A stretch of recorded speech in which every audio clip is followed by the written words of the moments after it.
हम लोग चर्चा कर रहे थे विद्युत धारा का चुंबकीय प्रभाव के बारे में। तो बताए थे कि जब किसी चालक तार से, मान के चलते यही चालक तार है, और जब इससे विद्युत धारा प्रवाहित करेंगे, तो जब किसी चालक तार से विद्युत धारा प्रवाहित की जाती है तो उस चालक तार के चारों ओर एक चुंबकीय क्षेत्र उत्पन्न होता है। अर्थात कहने का यह मतलब है कि चालक तार में विद्युत धारा प्रवाहित करेंगे ना, तो उसके बगल में कोई भी चुंबकीय पदार्थ रखेंगे तो उसमें विक्षेप उत्पन्न होगा।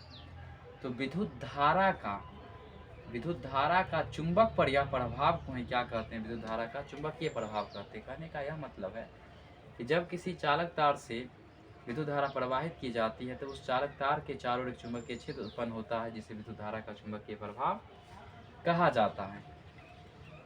इस प्रयोग को सबसे पहले ऑस्टेड साहब ने प्रायोगिक रूप से बताए थे, इसीलिए इन्हें ऑस्टेड का प्रयोग के नाम से भी जाना जाता है। खैर, बताए तो बहुत पहले और साइंटिस्ट थे, लेकिन उन पर ध्यान नहीं दिया गया। इटालियन फिजिसिस्ट रोमो इग्नासी एवं डोमोनिका ने इस बात को बताए थे, लेकिन उनका यह लेख वहाँ के लोकल न्यूज़पेपर ट्रेंजिनो गैजेटा में छपा के ही रह गया, यहीं पर छोड़ दिए गए। लेकिन प्रायोगिक रूप से दिखाए ऑस्टेड साहब, इसलिए विद्युत धारा का चुंबक पर प्रभाव को बताने के लिए प्रायोगिक रूप से ऑस्टेड साहब को ही माना जाता है। तो इसमें हम लोग देखेंगे कि जब किसी चालक तार से विद्युत धारा प्रवाहित की जाती है तब उस चालक तार के चारों ओर एक चुंबकीय क्षेत्र उत्पन्न होता है। विद्युत धारा के इसी प्रभाव को विद्युत धारा का चुंबकीय प्रभाव कहा जाता है। किसी धारावाहिक चालक तार का चुंबकीय क्षेत्र का जो स्वरूप होगा वह चालक की प्रकृति पर निर्भर करेगा। अर्थात चालक जैसा होगा, चालक वैसा ही उसके चुंबकीय क्षेत्र उसका वैसा ही बनेगा। ठीक है ना? तो ये बात हो गई। उसके बाद हम लोग देखेंगे चुंबक। चुंबक किसे कहते हैं? तो चुंबक एक पदार्थ होता है। पदार्थ कैसे कह सकते हैं? तो पदार्थ हम इसीलिए कहेंगे कि दुनिया की वे सभी वस्तुएं जिनके पास कुछ ना कुछ भार होता है, जगह छेकता है, वजन होता है, वह पदार्थ कहलाता है। तो वह पदार्थ जो निकेल, आयरन, लोहा अथवा कोबाल्ट को अपनी तरफ खींचता है उसे चुंबक कहते हैं। वह पदार्थ जो लोहा, निकेल, कोबाल्ट को अपनी तरफ खींचता है चुंबक कहलाता है। अच्छा, ठीक है, ये बात है कि चुंबक उसको खींचता है। ऐसा भी तो हो सकता है कि लोहा, निकेल, कोबाल्ट भी चुंबक को खींच ले। ऐसा क्यों नहीं होता? तो चुंबकीय गुण निकेल में भी पाया जाता है, लोहा में भी पाया जाता है, कोबाल्ट में भी पाया। ऐसा नहीं कि चुंबकीय गुण केवल चुंबक में ही पाया जाता है इन सबों में। लेकिन समस्या ये है कि चुंबक में दो ही डायरेक्शन में चुंबकीय गुण काम करता है, एक साउथ पोल, दूसरा नॉर्थ पोल।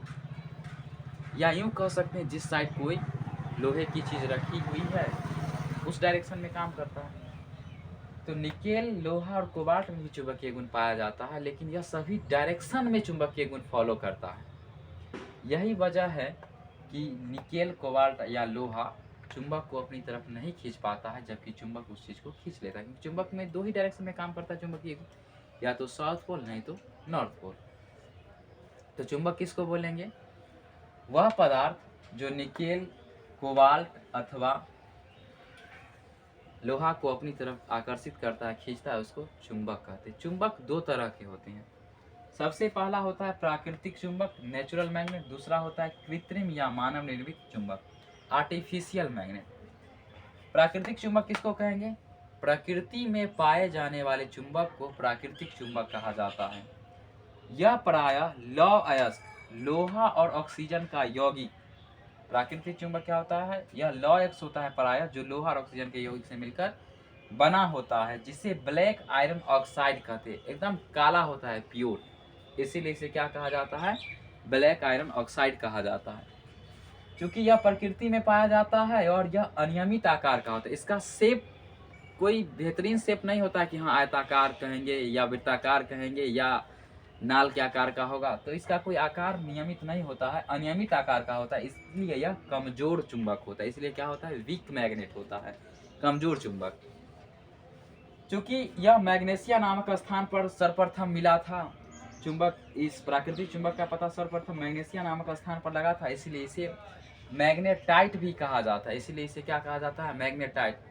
और कुछ भी प्राकृतिक चुंबक को और अन्य नाम से जाना जाता है, जैसे लोड स्टोन या किसिंग स्टोन के नाम से भी जानते हैं।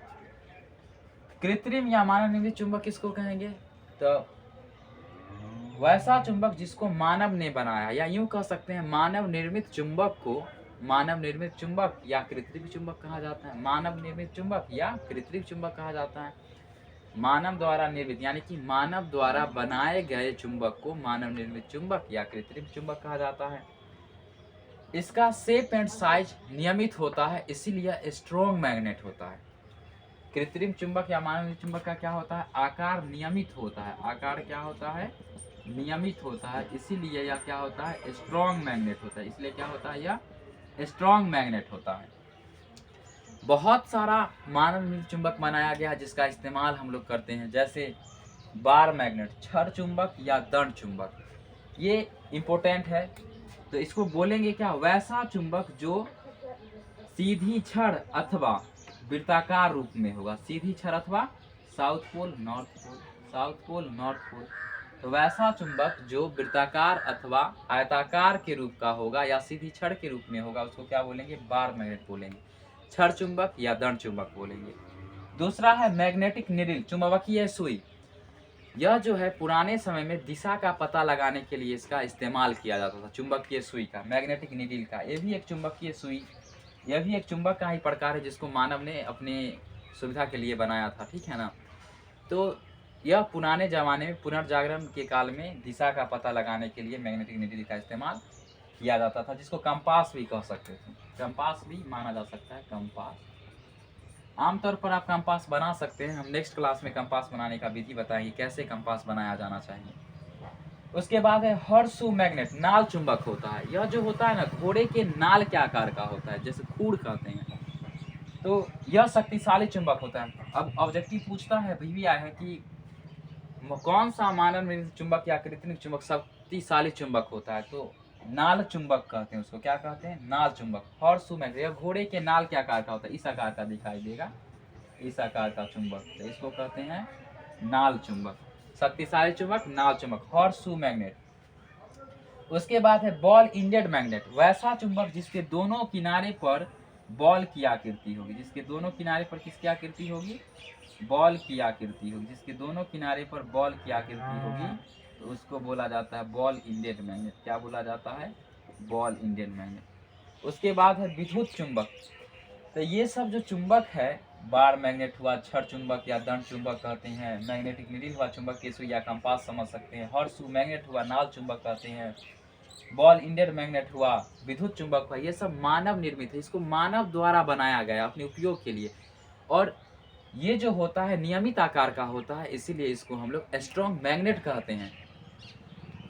चुंबक के तीव्रता के अनुसार, चुंबक के तीव्रता के अनुसार मानव निर्मित चुंबक या कृत्रिम चुंबक को दो भाग में बांटा गया है। एक को कहते हैं अस्थायी चुंबक और दूसरे को कहते हैं अस्थायी चुंबक। एक को कहा जाता है अस्थायी चुंबक, दूसरे को कहा जाता है अस्थायी चुंबक। चुंबक की तीव्रता के अनुसार कृत्रिम चुंबक या मानव निर्मित चुंबक को दो भाग में बांटा गया है।